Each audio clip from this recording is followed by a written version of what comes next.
The first thing I thought when I read this was Spider-Man 3, and we all know how that turned out. Report, Matt Reeves' Batman to feature 3 major villains and 1 lesser known. Ooh, that sounds like a big party that is going to be just a disaster. But I don't know. I might have a different take. Let's see. A new report indicates that Matt Reeves' upcoming Batman film starring Robert Pattinson will feature at least 4 Batman villains. The report from Geek Worldwide states that Catwoman, Penguin, Riddler, and Firefly will be in the film. They note that Riddler will be a criminal mastermind in Gotham City who takes delight in incorporating riddles and puzzles into his schemes, leaving them as clues for the authorities to solve. They note that Reeves is looking for a male between ages 30 and 40. They describe the Penguin as a short, obese man with a long nose, and he uses high-tech umbrellas as weapons. They are looking for a male between ages 20 and 40. Catwoman is described as a Gotham City burglar. She wears a tight one-piece outfit and uses a bull whip for a weapon. They are looking for a female between the ages of 20 and 30. Finally, they describe Firefly as a professional arsonist. He attempts to burn all the places that he lacked the privilege to go to as an orphan. They are looking for a male between the ages of 20 and 30. The Penguin and Catwoman have long been rumored to be part of Reeves' Batman. Man, that's a lot. That's a lot. They're just kind of speculating at this point, but okay, so let's look at it from this perspective. On face value alone, you look at that, you read that, and you're like, holy crap. This sounds like a mess, because we all remember Spider-Man 3 and how they shoved too many villains into it and it just complicated everything. And if we look back, it depends on how the villains are featured. So, I mean, there's ways they can do this if they're just going to give one villain the central focus and just have the other villains there to introduce them, maybe as a cameo or a nod to them that sets them up for future films. I totally can understand that, and that will be really cool if that's how they wanted to do it. I love what they're describing, though, because of how they're describing what these villains will be like, you know, everything from the Riddler and the Penguin. I love this because this starts sounding like Batman to me, which I really kind of gets me excited.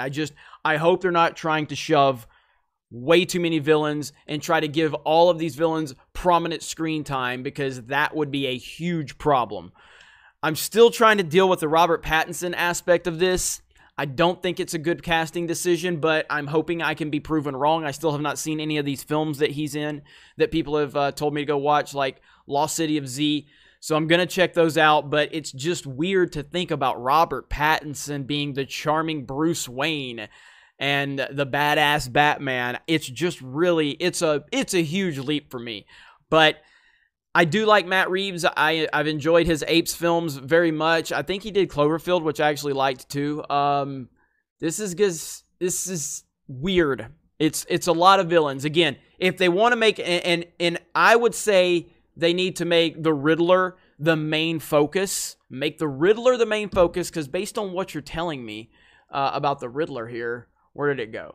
The Riddler will be a criminal mastermind in Gotham City who takes delight in incorporating riddles and puzzles into his schemes, leaving them as clues for authorities to solve. They know that Reeves is looking for a male between ages of 20 and 30. This, you could build an entire film around this right here, man. I mean, that would be criminal mastermind in Gotham City who takes delight in incorporating riddles and puzzles into his schemes, leaving them as clues for authorities to solve. You could build a whole film around that. That would be amazing. If you could just make the Penguin and Catwoman and Firefly, just give them a nod, give them a cameo, give them an appearance. That way you've established them for the universe, but don't make them a central point. Leave it to the Riddler. Give this entire first film to the Riddler and let it be a dynamic between Batman and the Riddler. And then obviously once that concludes in the first one, you've set up all of your villains for the next step. So I think that's really cool. My whole thing is, where does the Joker play into this? Because we've seen so much of the Joker, and Joker is the #1 villain for Batman. Obviously, we've seen Jared Leto's Joker in Suicide Squad, which nobody liked. And we've got the Joaquin Phoenix Joker, which is not connected to this timeline. So how does that play into what they want to do with the Joker in this series of movies? Because you got to have the Joker. You just do. What I would like to see is, again, if they're going to establish the Riddler in the first film, and obviously that'll have a conclusion, and then you've established these others then it could be a focus around, you know, Catwoman and Penguin, with Firefly being, you know, kind of in the background or whatever. That's how I'm looking at it. Again, I'm just throwing my ideas out there. I just don't want to see a Spider-Man 3. That's all. I don't want to see Spider-Man 3 repeated. So please don't let that happen.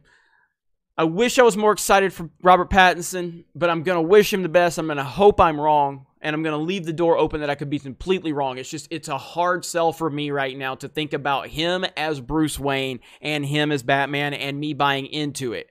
But we'll see. I don't know. What do you guys think? Let me know in the comments below. Also, check out Bounding Into Comics. Great website, friends of the channel. And that's it. We will talk to you later.